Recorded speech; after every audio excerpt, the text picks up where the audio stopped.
Welcome to Samba Samba. Enjoy the video. In this video, I will show you how to make truly Zeelicious Egusi soup, a beloved West African dish. We'll start by gathering our core ingredients.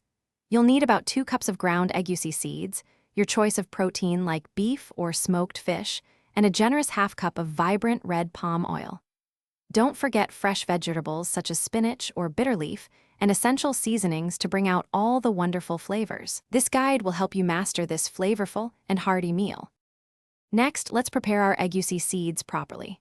First, ensure your Egusi is finely ground. This is key for a smooth soup. Then, mix the ground Egusi with a small amount of water, perhaps 1/4 cup, to create a thick, pliable paste. This step is vital as it helps prevent the Egusi from clumping when added to the hot soup. Some cooks even lightly fry this paste in a little palm oil for an extra layer of rich, nutty flavor before adding it to the pot. Now, let's get cooking. Begin by heating about 3 tablespoons of palm oil in a large pot. Sauté chopped onions until they are translucent and fragrant, then stir in a couple of tablespoons of tomato paste. Add your pre-cooked meats and fish, allowing them to simmer for about 10 minutes to meld flavors.